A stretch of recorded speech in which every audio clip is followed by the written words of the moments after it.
Hey everybody, welcome to the Blendr Report, where news meets rational thinking. I'm your host, Jonathan Harvey. This is your co-host, Liam DeBoer. Liam, what's up? Not too much. Today we're going to be chatting about Canada's climate change craziness, Pierre threatening a non-confidence vote over the carbon tax, a study finding that people with social justice beliefs are more depressed and anxious, a professor at the University of Toronto being sanctioned for promoting debate, and veteran affairs officials complaining that the military is too white, homophobic, and sexist. Before we get started, guys, I just want to say thank you to all those out there who have followed us and given us positive reviews, because it has actually done a lot for our podcast. We've been growing quite quickly, and that's played a big part. So thank you very much for all the love and support so far. So first off, we've got a couple overlapping stories here with Canada's climate change craziness. Environment Canada spent $6 million on climate change advertising since 2022. Environment Minister Stephen Guilbeault, known for his strong stance on climate change, has come under scrutiny for spending $6 million of taxpayer money in the past 2 years alone on marketing his climate agenda to Canadians. This spending includes over $3.9 million in 2023 and an additional $2 million in the first part of 2024, aimed at convincing Canadians of the necessity of his carbon tax. So the government using taxpayer dollars to convince us of their agenda, which the majority of Canadians do not support. What's your feelings there? Well, to me, I think it's kind of funny. You know, they're using taxpayer dollars for propaganda to convince us to happily give them more taxpayer dollars. Like, what are we doing here? What's going on? Look, at the end of the day, I understand that the government's going to spend money on media and marketing. That's par for the course. You know what I mean? I do find it a little disheartening, though, that they're allowed to use taxpayer dollars to convince us to basically get on board with another tax. It seems a little bit crazy that they're allowed to do that. Like, why some ethics committee, however that works, is not kind of getting in their way and going, look, guys, like, there's no way you should be able to spend money on this. Just like you shouldn't be able to spend it on vacations, right? This actually goes to something, Manufacturing Consent, which was a book published by Noam Chomsky back in the 1980s. They take your money, they then use it to more or less, like it's a kind of a loaded term, but brainwash you into supporting the next thing that they want you to support. And it goes to this idea about we don't really truly have a democracy on that front if they are essentially pulling the wolves over your eyes in order to direct your vote in certain ways. That's not really championing democratic ideals like they would like us to believe. No, I mean, at the end of the day, I think most people know now that the media is really not only the government's weapon of choice, it's their most powerful weapon.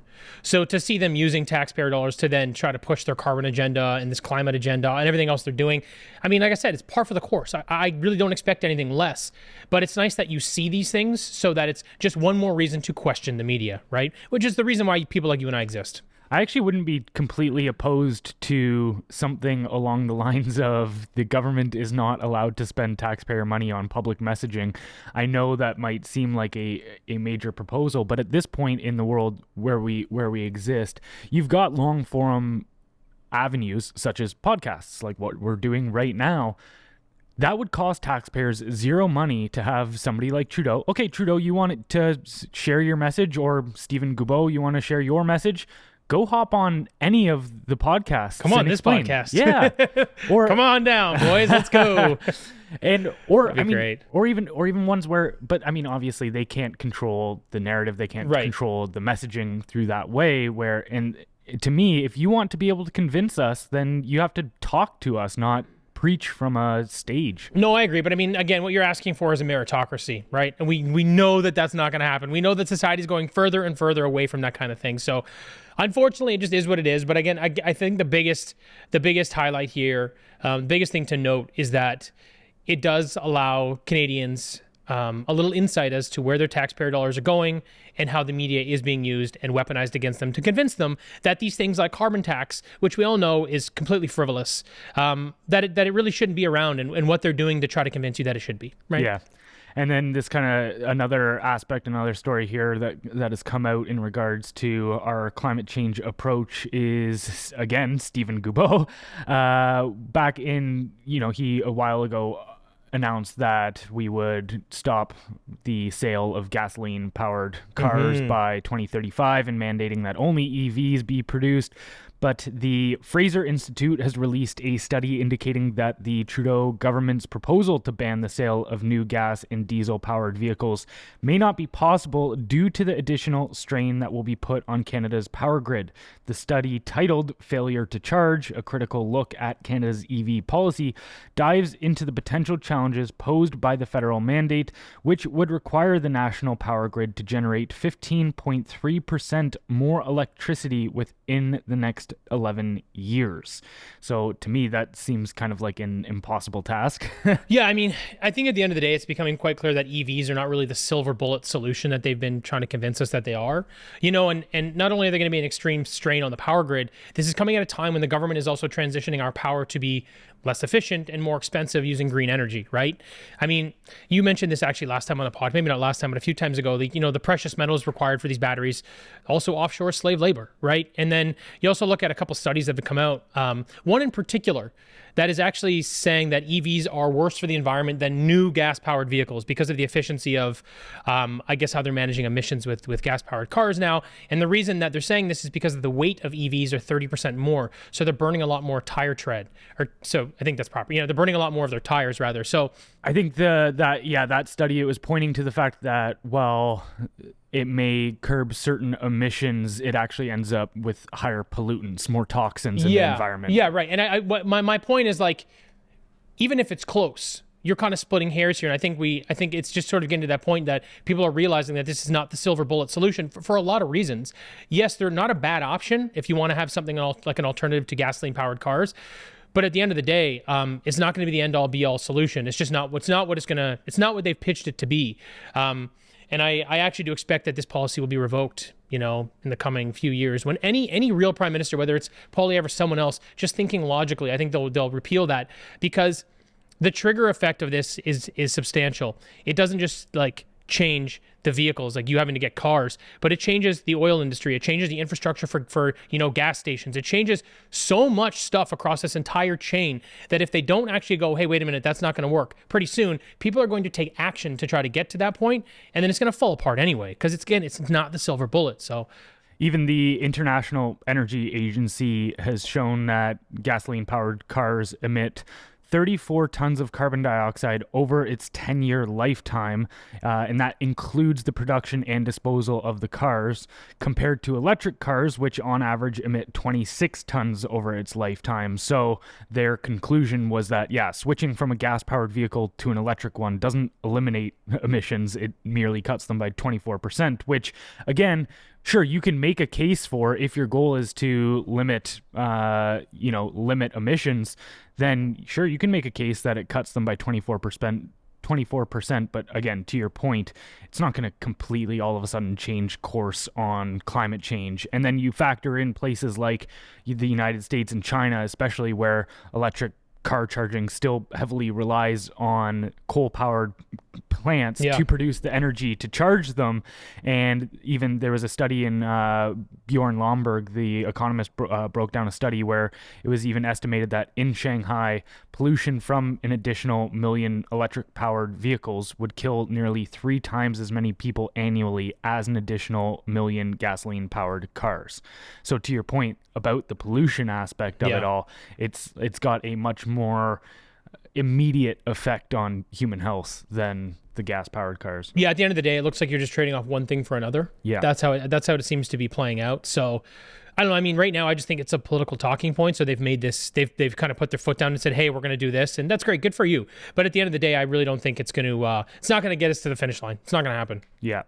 And then there was also that lawyer from the Epoch Times. One of their writers was kind of did a good opinion piece on how soon you're going to drive the middle class of Canadians into having to decide between heating their homes or putting food on the table, and it's fast approaching that area, which is freaky to think about, that if we don't turn course, that the economic conditions because of these policies could get that bad that it undoes decades upon decades upon decades of growth. And also, when that is undone, when we put ourselves on a bad trajectory, you can't just all of a sudden get back to where you were. It's like if you're building a house, it takes a lot longer to build a house than demolish it. Absolutely. Yeah, it's interesting. I mean, I'm not really sure how this plays out. I feel like what we do in Canada, or what we've been doing lately, is not really paying attention to other parts of the world. Like, this didn't work out well in Europe.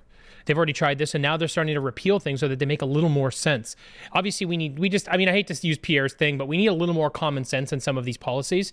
Because right now, again, when you have a party that's in power for a long time, they sort of run out of foundational policy to implement, right? So they start grasping at straws and implementing more and more. I use the word tyrannical policy. That may not always be the case, but more policy that just really doesn't make sense, right? These politicians, they think in these 4 and 8 year chunks, but now they're making policy that's supposed to come into place, 13 years down the road. This is not going to go well. None of these things really quite add up. And I think a lot of this is getting to a point where you do need to sort of backtrack, because these policies are going to disproportionately affect ordinary Canadians while leaving the elite largely unaffected. Yeah. And it's hilarious how they'll go against their own principles and everything as soon as it suits them with their political narrative and all of that. With, it was just a thing in Germany where, Germany has tried harder than most people in the entire world, most countries in the entire world, to push forward with the green agenda. They spent somewhere over $500 billion in the last 20 years on pushing forward sustainable energy. And through all of that investment, all of this change, all of that focus, they only reduced their emissions by 5%. And then now you see them, backpedaling on and going like, holy shit, we're so energy insecure, especially since the war in Ukraine popped off, that now they're dismantling wind farms and stuff to build coal-fired power plants. And then also they just chopped down a 15,000-year-old forest to build this stuff, right? So you're like, as soon as they promise a one solution fix to the entire problem, and then immediately start going against all of their own supposed principles when that doesn't pan out. Well, because it's complex and integrated. Like you're not thinking straight if you're trying to use this with this one size fits all solution. I mean, we even saw it here in Canada when they were using wind power in Alberta, and then all of a sudden the wind turbines wouldn't move because it was so cold. So what they had to do was fire up the coal plant. And it's just like you see this, and you were talking about it earlier. How far down the road do we have to get, and how many Canadians need to suffer before they kind of go, oh well, this green agenda isn't exactly working because our technology can't keep pace with our ambitions. That's the real problem. So what are we going to do when shit hits the fan? We're going to flip back to coal anyway, and you're going to end up seeing a rise in emissions no matter what. Like it's destined to fail, and I'm not sure why they're so interested in taking down Canadians on this ride, because it's not going to work out. And even like, I'm not that bright, and I already know it's not going to work. Yeah. Well, we're seeing more and more Canadians become unhappy with that, and that leads us into the next story here, which is Polyev threatening to initiate a vote of non-confidence after a motion to halt the carbon tax hike was defeated. So members of parliament have recently rejected a motion that urged the Trudeau government to pause the planned 23% increase in the carbon tax. Despite the failure of the motion in the House of Commons, Tory leader Pierre Polyev has vowed to continue pushing the issue forward. He threatened to initiate a formal vote of non-confidence in Prime Minister Justin Trudeau's government if they did not reconsider the carbon tax increase. Polyev's threat includes calling for the dissolution of the House so that Canadians can vote on the carbon tax in an election context. So, will this give any results? No, I mean, look, I love what Pierre is trying to do for the country and what I hope he can do, or the things he's saying anyway. But this is nothing more than a publicity stunt. I mean, they knew that their motion to spike the hike, they knew that was going to flop, right? Because they don't have enough support. They also know that this motion for non-confidence is not going to pass. There's just no chance. The reason, obviously, is because Trudeau is secured with a coalition. This confidence and supply agreement saves Trudeau from anything reasonable happening within politics will never take this guy down. You'd have to be something so wild that no one would have a choice but to turn on the guy. And this guy, like we've seen, he's Teflon Don. Nothing seems to take him down anyway. So this is just going to continue until 2025. Now, the reason I would say that this is a bit of a smart move for for Poilievre, though, even though it's not going to work, is because 70% of Canadians don't support the carbon tax. And I imagine the other 30, not to be a dick, but don't fully understand what it's doing yet. First of all, it's not curbing emissions. Second of all, you're losing money. You're not winning on this rebate. I think if more people really understood that and weren't just listening to the Liberal talking points, they also wouldn't support it. So we'll call it 70%, but it's probably more like 90, right? So anyway, this guy's out there pushing for this. And even though it's not going to pass, he will build more support from his constituents. And I actually think he's going to convince more on-the-fence Liberals to maybe join the Conservative sort of wave as well. So there is a reasonable amount of, like, there's some positives here for him, and it does kind of make sense, even though it will do nothing in the short term. It's, in that motion that he put forward, it wasn't even close either. Like it was defeated by a vote of 205 to 119. So like the Conservative parties was the only people supporting it. The Liberals, NDP, and Bloc de Québécois all opposed it. And which is funny too, because they sit there and say we represent the people, we put forward your beliefs, and when it's clear cut night and day that Canadians don't want the carbon tax, then all of a sudden we don't actually support, we don't want to put forward your beliefs. Actually, in this case, we know better than you, and we're going to just push forward despite you not wanting it.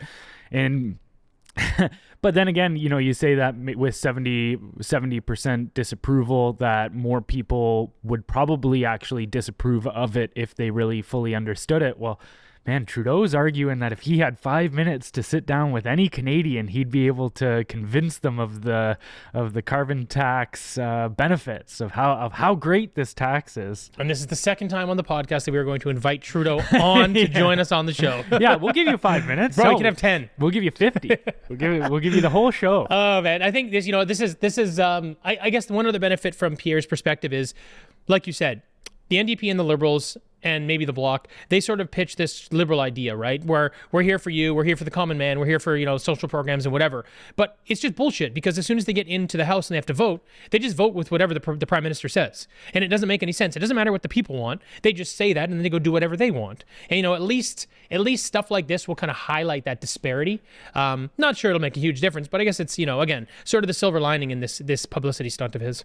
Yeah, and I mean, you are starting to see some of his own party even turn on him a little bit, not necessarily just from the on the carbon tax front. Although Ken MacDonald, one of the Liberal MPs, had previously supported a Conservative motion to eliminate the carbon tax, when he ended up actually not going to the latest vote. I wonder if his party pressured him to have a sick day or something. Do you believe in coincidence? Of course they did. Same with the other guy. The other guy that was more so supporting the NDP with the Israel-Palestine thing. Anthony Housefather. Yeah, for the identifying the Palestinian state situation.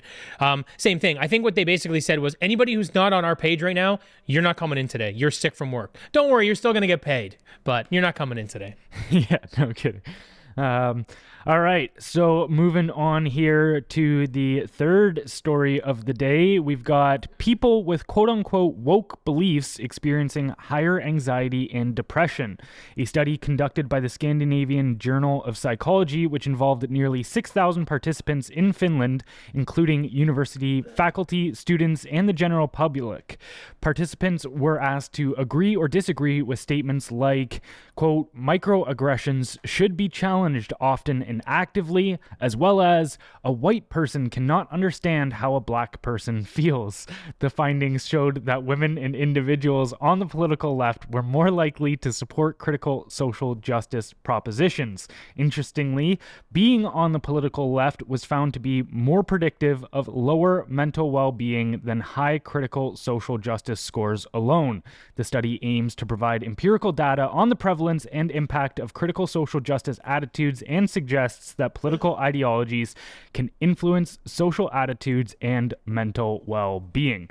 Do you think this is a chicken or the egg scenario? Is the depression causing the social justice beliefs, or do the social justice beliefs cause the depression?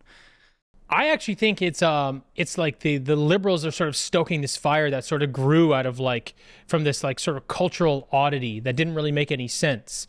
It's clear that these people are going to have more mental health issues, because to them, everything is victim mindset. How can I be a victim?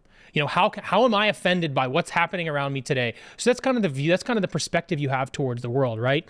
And if they don't have anything to be offended about, next thing is they go, how should I be offended for someone else that's in my camp or my group, right? And finally, it's how guilty should I feel for being born? Like, so this is how they start their day, And I think the big thing with them is you look at how they score points within society. You and I score points by succeeding, by doing well, by doing more for others. They score points by canceling others, even themselves.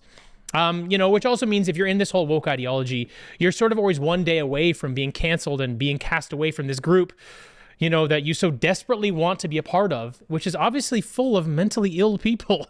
I mean, I think at the end of the day, when you think about where all this nonsense spawned, all you have to do is kind of look at the Liberal caucus. They didn't necessarily create it, but they certainly fostered it and even built policy to support it. So in essence, they're sort of perpetuating this madness. I've been trying for a long time to figure out whether this is a chicken or the egg scenario, and because to me there's such a web to untangle with all of this, because from a psychological perspective, the story that we tell ourselves about the world actually ends up manifesting. It's how the world then shows itself to us. 100%. I wish more people knew that. Yeah. So if you tell yourself, let's say, for instance, we'll take it out of the political realm for a moment. If you tell yourself on a daily basis that you're a loser, you're going to find, and nobody likes you, you're going to find all of these instances, your brain's going to try to all of a sudden try to find evidence for that narrative that you're creating, and it will find it in the world. It's, oh, that person didn't give me the proper hello at work today, therefore because I'm a fucking loser. Therefore they hate me and I'm a loser, or whatever. And same thing, if you then all of a sudden start telling yourself, okay, I have some importance in my life and people do care about me, then just this all the same, you'll start finding more evidence for that. But then, so when you take into consideration the political views on this, which is like left-wing politics, typically generalize like priority on social equality, progressive policies, government intervention, wealth redistribution, social justice, environmental protection, all of this. It's this very like, things aren't going well in my life and we need to change society in order to better help me through these issues, or whatever person that I pretend to care about. I'm sure some of them cared about certain topics, but I think a lot of them end up actually using people in bad scenarios as just political tokens.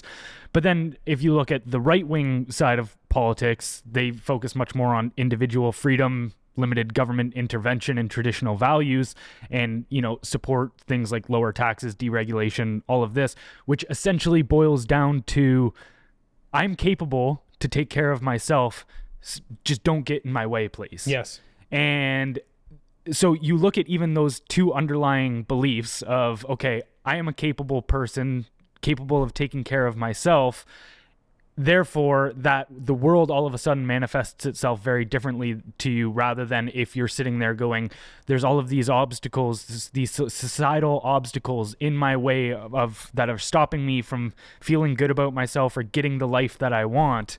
I think maybe that is what's driving that depression. It's like, it's essentially left-wing politics is an outsourcing of your personal power. Yeah, no, actually, that's a really good point. I totally agree with that. It's sort of your foundational beliefs are where all these problems are starting. And I think that's I think that's a lot of times how people pick sides. And I think that's also why people tend to be socialist, or socially driven, I should say, or liberal or NDP when they're younger. And then as they kind of come into their own and figure themselves out, they tend to be a little more conservative as they get older. People always say that that has to do with fiscal responsibility. But I think to your point, it has to do with personal development. Yeah. So it actually makes a lot more sense. I mean, you get a lot more logical thinking right now from the conservatives. I know that's not always the case, but right now that is exactly what's happening. Like, if you are thinking logically about a situation, you're a pariah to the left. 100%, you know what I mean? And it comes from that foundational belief, like you said. And, one other example I want to sort of give to people about what you're saying, because sometimes people go, well, no, I'm just a victim of circumstance, or, oh, this thing happened to me and it's not my fault. It's not because of my mindset. It's a little game you can play. Whenever you buy a new car, or whenever you bought your last new car, what you noticed is all of a sudden you saw that same car everywhere. You started noticing them all over the place, unless you have a really exotic car. Good for you if you do. Or a really old shit can, but still. Anyway, for the most part, what happens is you never noticed the car you were driving now, before the day you bought it. But as soon as you bought it, now you see them everywhere. It's because it lives in the conscious part of your mind. It's not because there are any more of those cars other than maybe the one you're driving on the road. It's because it's now prevalent in your mind. So now you're seeing these things. And it's not quite the same thing, but it's a good way to sort of identify that it's very real, that your mindset sort of sees and locks onto things that are happening in real life, right? Yeah. And there's actually, and this isn't just speculation either, like there's been so much research on this, and one of the most famous studies in regards to this was they asked a bunch of different students to watch a video of other people passing a basketball back and forth. Have you ever heard of this study? Yeah. And they asked the students how we want you to count how many times the basketball is passed between the students in this video. And then so everybody's locked into watching the basketball get tossed around, and then at the end of the video, the researchers asked them, how many of you noticed the big gorilla that walked through the middle of the screen? And sure enough, in the video, and you can find this on the video itself is on YouTube, very easy. And sure enough, there's a guy with a giant monkey suit that walks around literally, and he's not even hiding either. He walks into the center of the frame and is dancing in the middle and then exits. The majority of people never even noticed the gorilla. Exactly. So now how I want to relay that to action in your life and why this is significant, because people can say, well, that doesn't actually translate to what you're doing. No, but it does, because everything in your life takes action.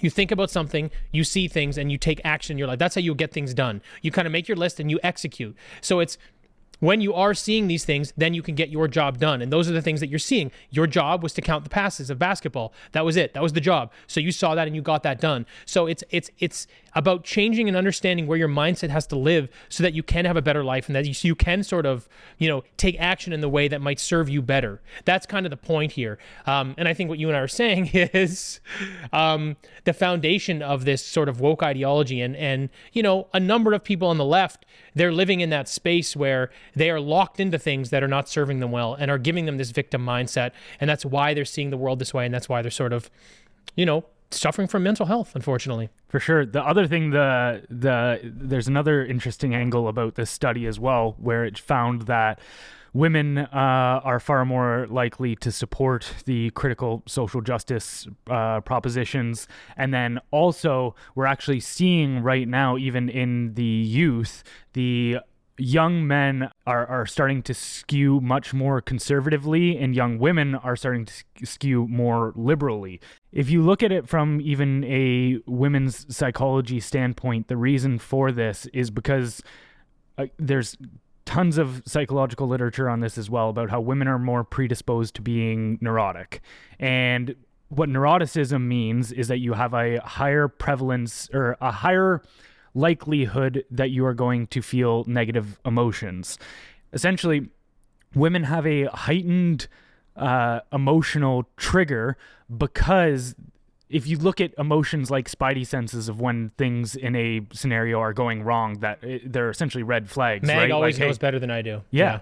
And women can even pick up on little things of somebody not feeling well in the room much better than men can. All of They have this. much better intuition. Yeah. Yeah, for sure. And it's because they need to be more in tune. They need that red flag to go off earlier in order to be able to seek safety, or essentially being like, okay, I need to get out of this scenario. It's a survival mechanism. Yeah. You need an earlier warning so that you can actually do something to survive. Yeah. No, that makes sense. And then so it makes sense that, okay, if social justice people are the more likely to live in, say, highly emotional states or have negative emotions, then it would make sense that women would more often head down that path. Yeah, no, you really, you had to, I understand it's tough that you don't want to over contextualize these things. I know what you mean. Because, I'm not even sitting here as one of those people that's like, I find this stuff interesting because even, let's take it out of politics for a second. As soon as you realize that about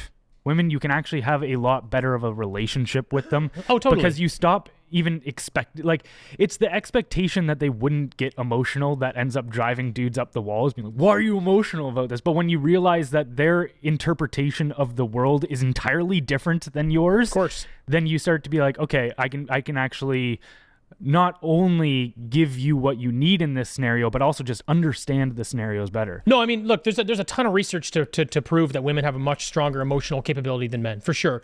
And there's a couple things my wife says. So, like, I've been with Meg for 20 years, right? So I have a pretty good feeling on what that's like. But I also like, I'm a very headstrong alpha type of character. Megan has always made me such a better person. She's always been the other half to make me a better human, always. And then one other thing that Meg says, as she always says, that like men are sort of the human being and the human doing, and women are sort of the human being, and they live a little more in that space. And that's coming from my wife. So I mean, for me, like, you know, she expresses herself very well. She also sees the world the same way that we do, but she's certainly more emotionally tapped in.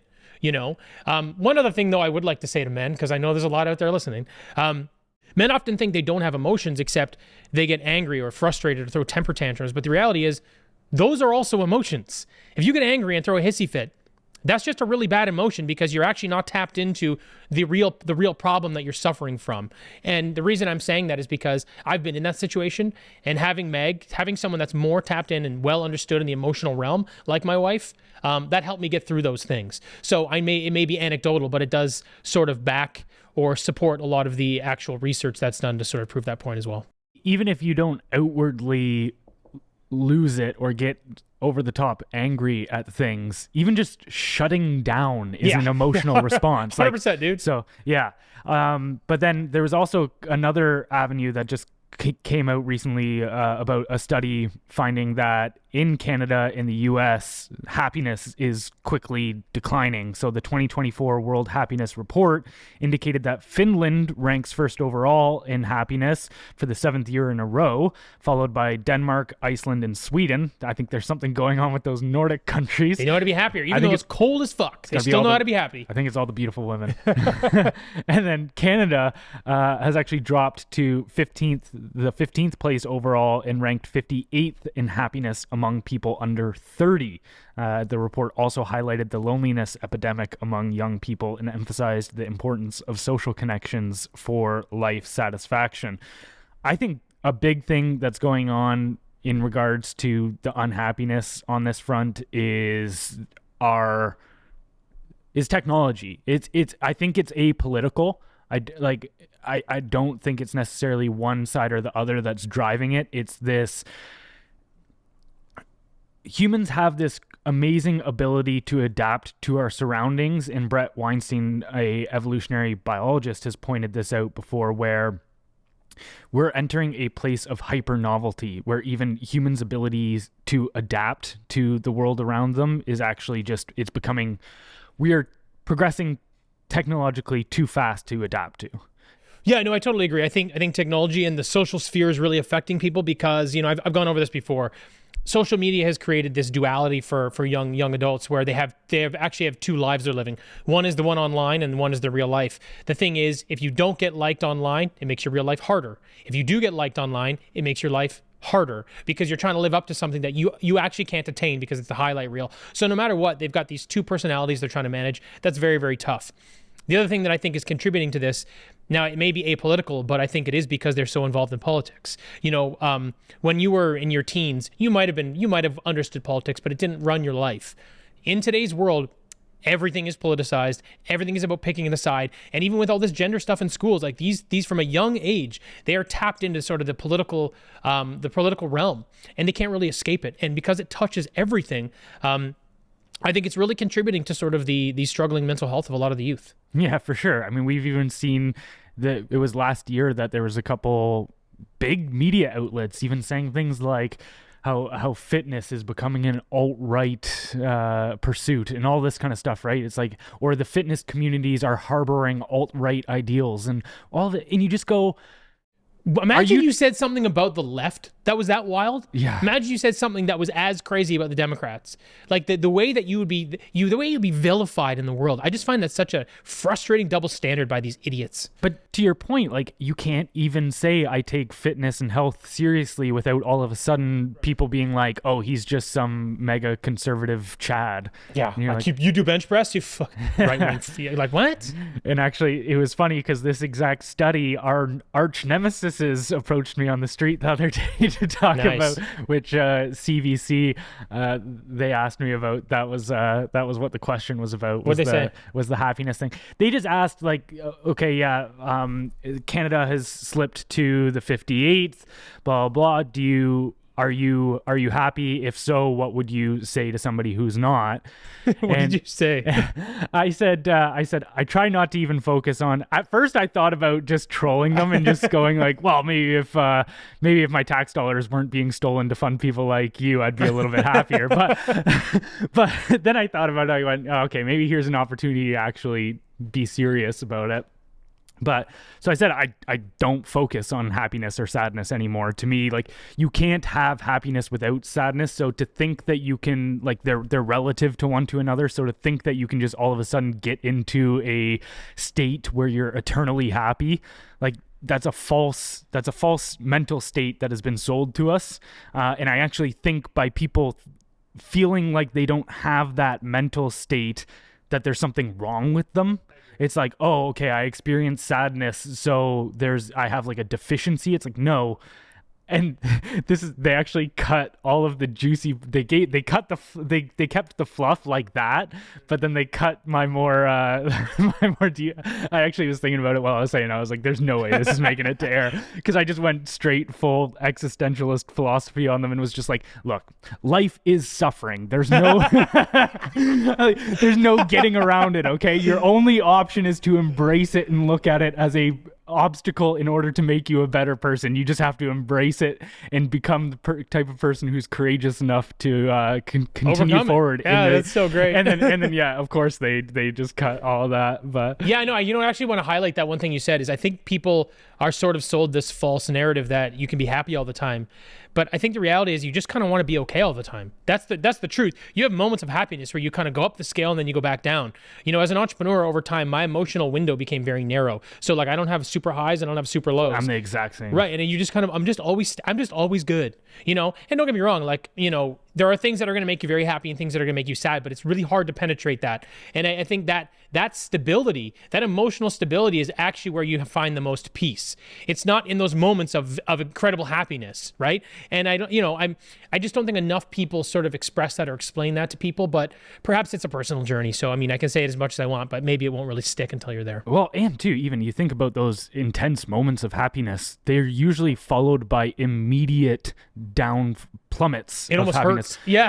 Like think about if you're a athlete and you've spent your entire life trying to achieve a goal of, say, becoming a champion in whatever it is that you pursue. Winning the Masters. The Masters is coming up soon. You go win the my green. Masters, Yeah. you feel fucking great for 2 or 3 days, and then I felt this way doing, say, certain endurance challenges like long marathons and stuff.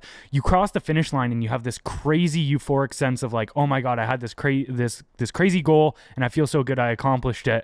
And then like 2 days later, you're like, wait, now I don't have a goal. What am I doing? What's next? And all of a sudden you're thrust into this new kind of unknown space. And it's like, so again, to that point, it's just, you can't be eternally happy. No, and I mean, I think that's actually a good point.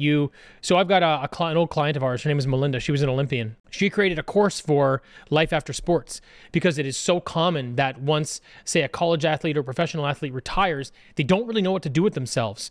Whether they turn to drinking or drugs or just can't figure themselves out. And not that they always go that way. You know, that's a bit extreme. But it is sort of, your life sort of loses meaning. And then all of a sudden you're kind of in this depressive state and you get very existential, trying to figure out why or what life means or what it's all about. And it takes a while for people to realize that life's full of chapters and you just have to move on to the next goal. But like you said, when you get in these situations, and look, people like athletes are some of the most idolized people in the world. Everybody wants to be the athlete, making that money and, driving the ball on the 18th hole to win the Masters or whatever it is, making that putt probably rather more than anything.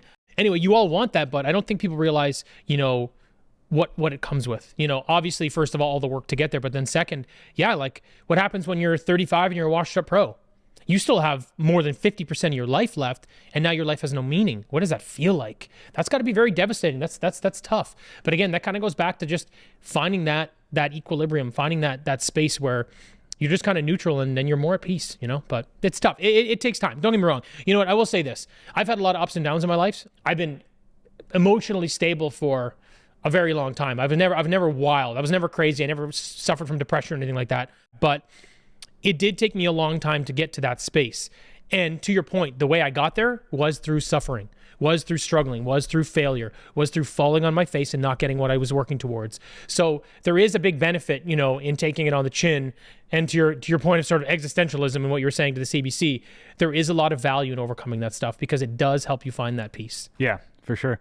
To cap that off, I just share a Nietzschean idea, which is he who has a why can bear any how, which means if you have a strong enough purpose, it can bear you through any hard times. So yeah, I definitely think the existentialists were right when essentially saying to do away with even the concept of happiness and sadness and focus solely on meaning and purpose. But all right, heading into our fourth story of the day. A professor at the U of T gets sanctioned for encouraging debates. Lee Rivers, an associate professor at the University of Toronto's Department of Chemical and Physical Sciences, organized Spectrum Street Epistemology for a student event. Despite intending it as a stimulating activity, Rivers encountered complaints and was summoned by the department chair. The complaints focused on claims deemed inappropriate, including discussing Jordan Peterson's media training and transgender issues. The incident highlights the clash between academic freedom and ideological constraints in fostering open debate. It reveals challenges in navigating sensitive topics within higher education, where prevailing ideologies often limit discourse. And so essentially the thing he put forward was, just had a line, because Peter Boghossian is the guy that kind of popularized this, and he does this online a lot, where he'll just go into public spaces, ask a question, and then there's a line of strongly agree, somewhat agree, no opinion, somewhat disagree, strongly disagree, and then asks the person to go stand where they want, and then has a little discussion with them about why they chose that position. But it's crazy that you can't even ask a question or ask somebody where they stand on something without offending them now. Well, for me, I think this is getting really out of hand, and I'll tell you why. Because on one hand, these schools can promote anti-Semitism. It's happening at Harvard, it's happening at Ivy League schools. But on the other hand, you need to provide safe spaces and watch their trigger warnings if you encourage debate around anything beyond whether or not there should be pineapple on a pizza, right? And the problem with that is the students right now are sort of creating their own Overton window in a sense, except the problem is some of them are unhinged and they're immature students. Now, what I mean by they're creating their own Overton window is they are creating what's acceptable discourse. No longer the authorities, no longer the curriculum, the students. They are deciding what goes in that window. And the reason I say that they are now in the driver's seat is because they can be triggered by anything. They can say anything they want. They can protest. They can do all this stuff. And anybody that pushes back against that, I would just say, okay, well, look at the Israel-Palestine issue. When you look at what's happening on campuses in that realm, but then you can't even discuss Jordan Peterson without them feeling triggered. What you're basically saying is these students are in complete control and this train is completely off the tracks. Yeah. And I think being able to, even from a debate perspective, even being able to sit down and take on somebody else's view, a view that is differing to your own, and then argue for it, that's a sign of mental health, of sitting here like, well, let me explore these other ideas. Not even, say, debating your own ideas, holding on to others for a minute, entertaining opposing ideas. And then we're seeing this push now where we don't even want to try to say to somebody like, hey, have you thought about an opposing idea here? All of a sudden that is an attack on their being, right? Yeah. I mean, I have so I was on a podcast the other day with a guy, and he was explaining something to me that he did. So he teaches like leadership training, and he does like top tier stuff. He's at the White House with athletes, all this other stuff. So really sort of a leader in that space. And what he does is he goes to like Schulich School of Business in Canada, like top end business schools. And he goes and he does this training for free. It's sort of a way to give back, right? So he goes and does this training, and there's hundreds of students in wherever these, like the cathedral or whatever it is. And he's basically giving this training, and they're talking about critical thought and these kinds of things. And, one person was having a conversation with him, and he was like, it seemed totally reasonable. Like he didn't feel like he called them out or anything like that. They actually used her example and kind of fit it into the story of the training, right? And then afterwards, he got lit up because this girl complained. She went to the dean and she complained that she was offended and she was triggered, and then it escalated beyond that. Then she kind of went to this next group and whatever. And at the end of the day, he didn't get in any trouble or anything like that because he didn't deserve it. She was just sort of triggered. But here's what happened: that one person in that classroom full of hundreds of people just ruined it for everyone else, because he will no longer go and do those teachings anymore. He will no longer provide the free leadership training that he was providing these people that will serve them well in the world, because one bad apple ruined the bunch. And that's what's happening with this stuff. You get the odd one or two people that just can't seem to, find their way in life. So this is what they attach themselves to, and they are ruining it for an entire generation of people. There's actually a really good breakdown of how one person with extreme ideas can end up shaping an entire community to what you're talking about, where Right.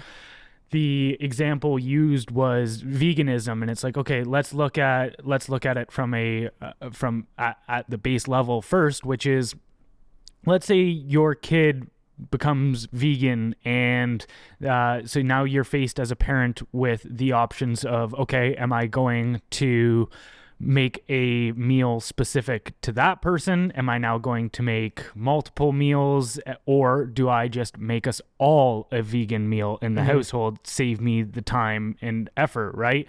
And then, so most people will end up doing that, taking the easy route.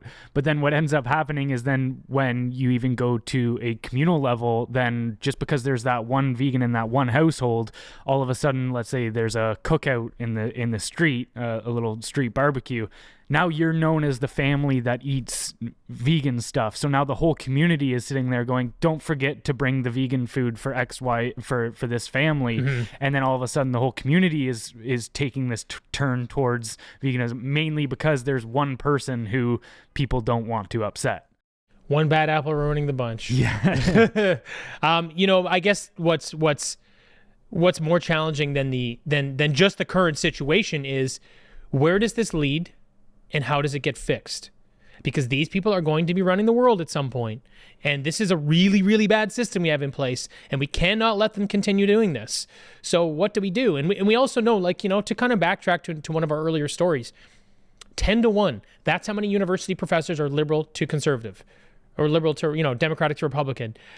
So that same thing that is sort of poisoning, that woke ideology that's kind of poisoning that party and kind of contributing to a lot of people's suffering and mental health, they're also the ones, they're directly integrated or woven into the universities. So how do you get outside of it? How do they get outside of this? Is there a solution that you can think of? Not really. And that's kind of the dark and cynical aspect on it, because even, whether you want to take an authoritarian slant on this or not, one thing that all authoritarians have understood in the past, before all tyrannical regimes, is that education is the start of the flow for everything. That education influences culture, which then influences business and politics. So to your point, where education is monopolized by these views, that is just going to go more and more into our society until eventually, the balloon pops, and not necessarily in like a societal breakdown kind of way, but on a cultural level, where we just sit there and just go like, all right, you know what? No, we're done with this. And I think you're actually starting to see that trend a little bit more. Like even Shane Gillis was recently, 2 years ago or a year or two ago, he got canceled from SNL, right, for doing an Asian impression voice on his podcast.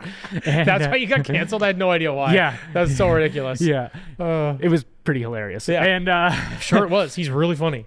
So he got kicked off because of that. 2 years goes by, and he's one of the biggest comedians on the planet, and now he's hosting SNL. We're starting to see a little bit of a turn there, but then even in his SNL monologue, he said the words gay and retarded.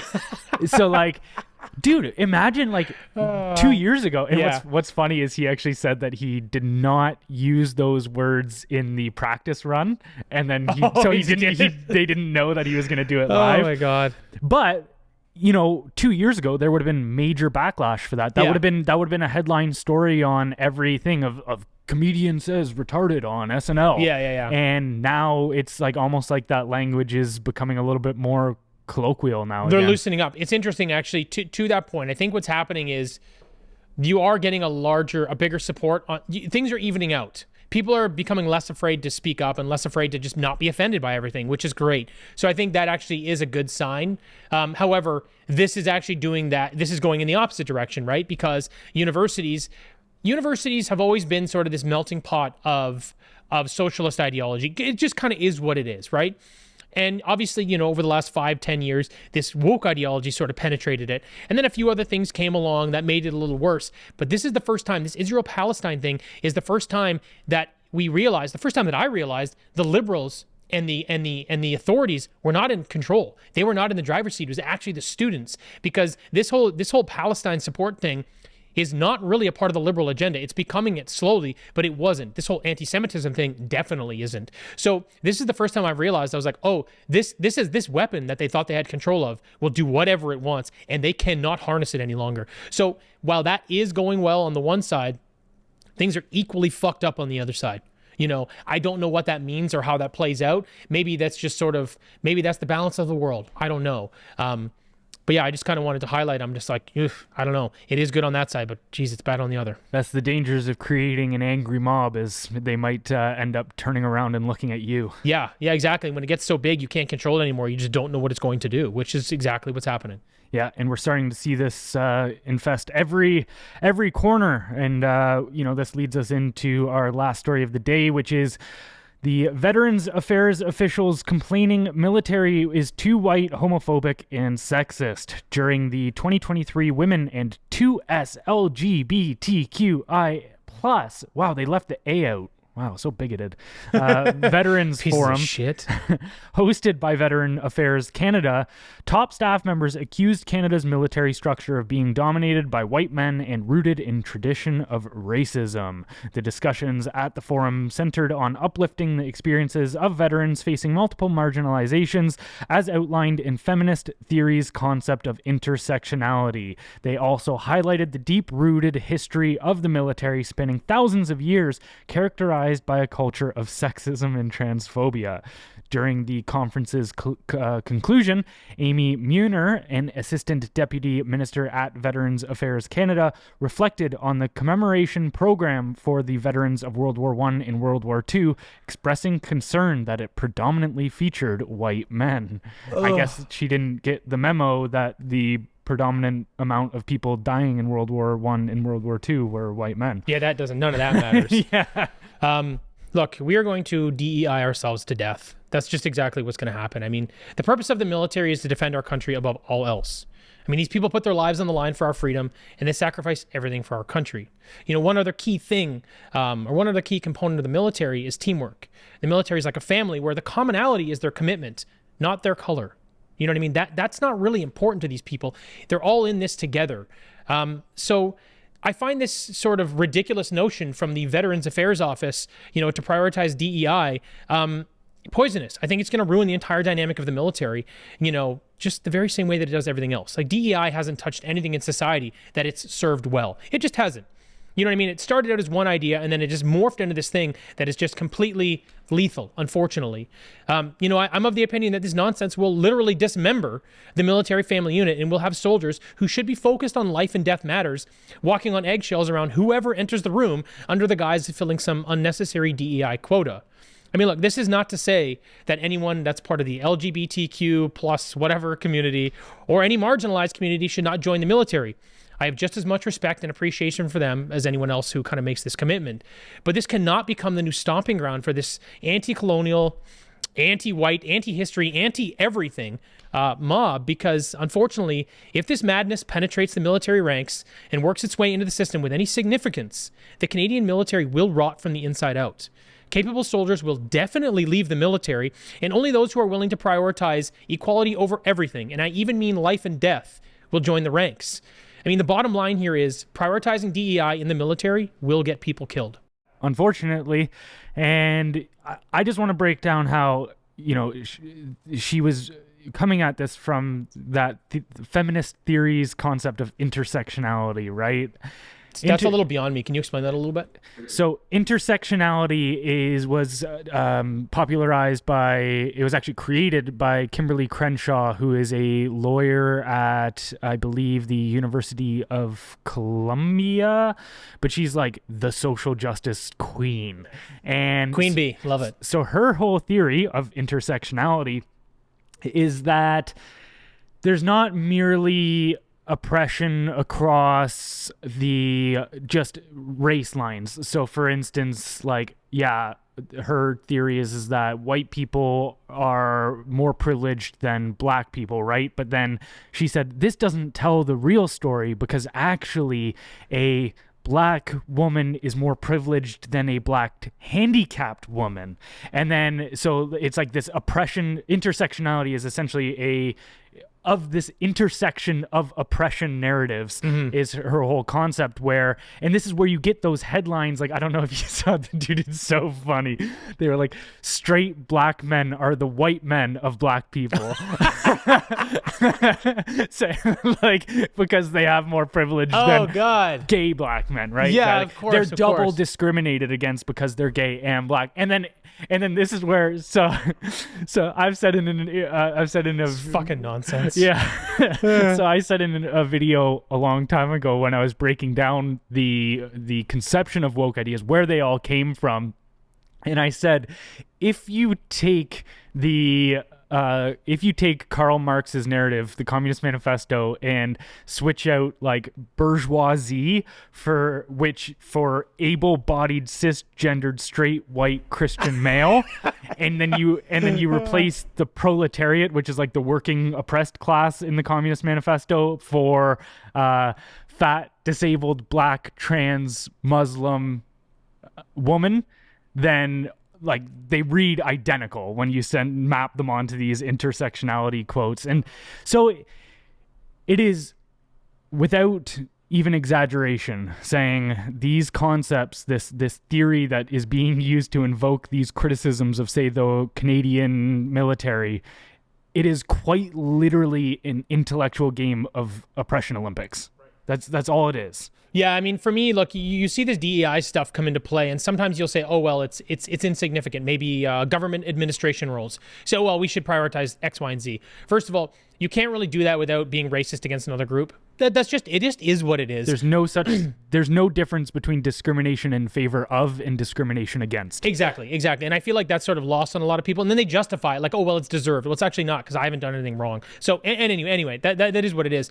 But when it comes to things like this, Elon recently complained about it in the medical industry. If you are prioritizing diversity, equity, and inclusion over someone who's competent, well, who do you want doing your heart surgery? 10 out of 10 can answer the same way. I want the person that's competent. I don't care what color they are. I don't give a fuck about equality or inclusion. I care about surviving this. It's the same thing in the military, right? At the end of the day, you need to be prioritizing, the right things for people, like what these people in the military are supposed to be doing, right? They need to be disciplined. They need to be able to work as a team. They need to be both mentally and physically capable to execute the job. Those are the important things. The rest of that stuff doesn't matter, because it comes down to life and death to defend our country. Why is this poison allowed to pollute these waters? There's a great Thomas Sowell idea here to kind of cap this off. He said, we have reached the ultimate stage of absurdity, where some people are held responsible for things that happened before they were born, while other people are not held responsible for what they themselves are doing today. Very well put. Anything else you wanted to add before we get out of here? No, that's everything. All right, don't forget to head over to our website to sign up for our newsletter, which goes out 6 days a week. That's blendrnews.com, BLENDR news.com, and we'll catch you next time. Bye, everybody.